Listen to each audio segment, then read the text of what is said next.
I want to tell you a little bit more about the class that I'm teaching, and one of the ways that I am sort of adjusting from a semester-long course that's taught in person to a 3-week course that's taught online, and trying to figure out how in the world to both convey the same information to the students, but also to have them build some skills at the same time. On the one hand, I've kind of decided that the two major skills that I guess 3 major skills that I really wanted to have my students working on in the public health class that I teach during the semester is writing skills, critical thinking, and teamwork. And so in the semester, I actually have students doing team projects. I've decided that that's going to be impossible in the 3-week period of time, because the advantage of the online learning is that people are going to be doing it at different times. They're going to be doing it in the middle of the night. We may be able to figure out ways to do dialogues and that kind of thing online, but they're not going to be able to partner with Port Discovery Children's Museum the way my class that's taught during the spring and the fall terms are doing. And they're also probably, well, they're not going to be writing a comparative paper comparing the Obama plan to the McCain healthcare reform proposals, which is what I'm grading right now, because we've sort of moved on and moved past that. And I have to consider also how I'm going to handle the workload of 20 students in an online environment in 3 weeks, whether I can grade papers that quickly, etc. So I haven't quite figured out all of that piece. But one creative piece that I'm going to be adding to the online class and essentially piloting as part of the online class to determine whether I want to actually incorporate it into my spring and fall versions of the class is a piece of software that was ironically developed by, in part, by the physician that took me to the ER when I had pneumonia. So it's called CHAT, which stands for, oh, now I'm going to forget, Choosing Health Plans Altogether. And I'm going to play you a little video that tells you about the chat software. And what I have done is I have purchased a license for the software so that my class can access it online. And essentially what I have to do then is provide all of the email addresses of those that are enrolled, and then they'll get passwords to be able to access the software.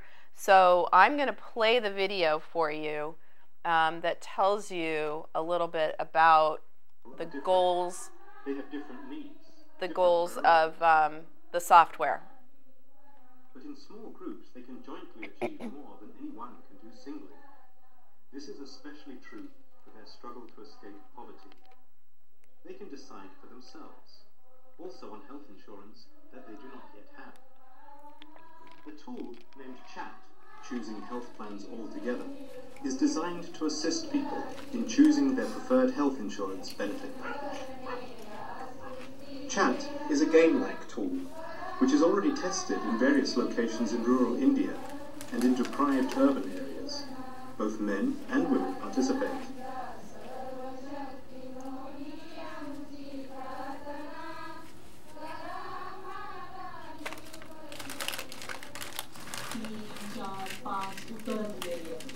A local facilitator explains how to play CHAT.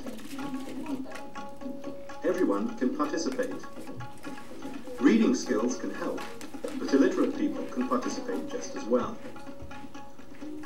As assistants help when information is needed, or a basic questionnaire is to be completed, inquiring about household size, socioeconomic, and health status of participants.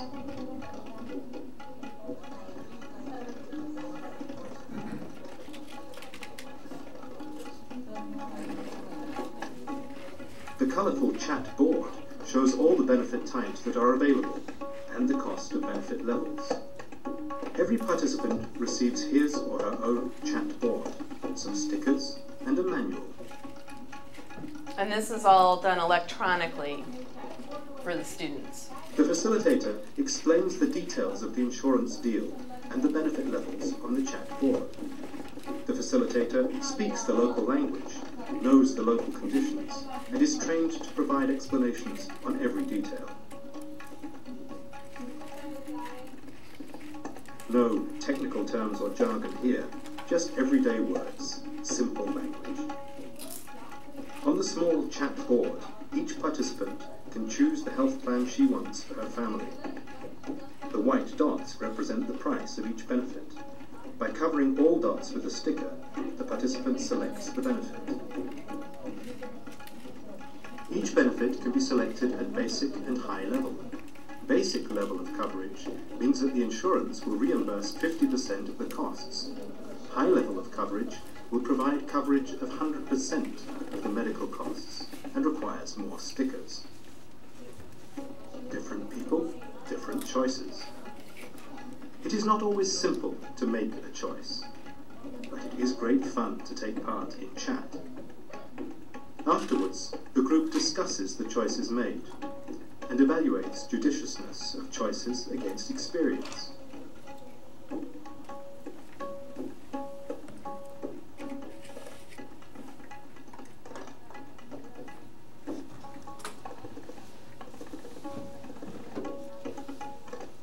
And then they start round 2, choosing an insurance benefit plan for the entire village. All together now.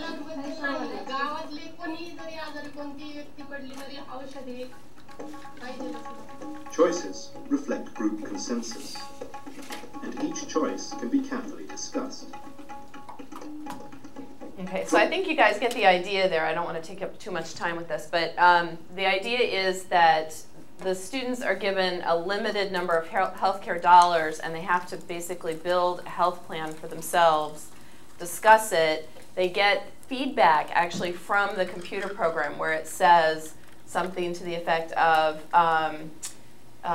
your 14-year-old daughter you discover that she has a drug abuse problem, and you have selected XYZ in terms of your mental health and substance abuse care, and so here is the outcome of the treatment that your daughter receives as a result of the choice that you made for your individual plan. And then the students will work together to design a community health benefits plan with the same kind of feedback from the program. And what they found by testing this program in a lot of different areas is that things that people wouldn't normally cover for themselves individually, such as mental health care, they end up deciding is an important component of health insurance at the community level. So it'll be an experiment to see how my group of 20 or so students come out with this program. And I would love to demo it for you, but I don't have the license yet. So I know as much from having discussed this with my friend Susan that developed it and seeing the demo stuff online. But I will be using it and becoming the moderator of this as my students are working through it. So, any thoughts or questions? Yeah. All right. So I'm gonna. What's the title of the course and I'm sorry. Course and the objective. Sorry, the objective. I should have done that. So it is a sociology HAP course. It's HAP stands for Health Administration and Policy Program. It's 354. The title of the course is Social Basis for Community and Public Health. I teach it as, and most in the past have taught it as sort of an introduction to public health kind of class. And it's taught in 7 units, and one of the units is medical care a part of public health? And we talk about issues of justice and distribution and the U.S. healthcare system and the proportion that's paid through private plans versus public plans. And I want them to come away from this having an understanding of the challenges that will face communities that are trying to, so with the chat software, it's more like currently like an insurer, not insurer, but a company, let's say a small business that's trying to design their own health plan that's going to be administered by a larger company like Aetna. The choices that have to go into sort of building a health plan. And ultimately, what I'd like to have a dialogue with them about is the macro picture, too, of the Obama health reform proposal and the various elements that are going to favor his plan, be against his plan. Is this a window of opportunity? Is his plan appropriate? What are some other options? Single payer plan, that kind of discussion. The objective is essentially to understand more about how the U.S. healthcare system is designed and operates now, the flaws in the system, and possible ways to remedy those flaws. Various different proposals that have been put forth, including the one that Obama plans to implement. But then for them to also understand the difficulty of weighing various options when you have a limited budget, a limited amount of money to spend. Yes? Do you know anybody who has used the software for the purpose that you intend? I don't, but I certainly could find someone through Susan to interview and ask them. And I know she's used it in classes as well. Yeah, I need to do that. Students have received it? From what she's told me, they love it. They love it. She uses it a lot with medical students to help them understand the healthcare system. So how are you going to have them work?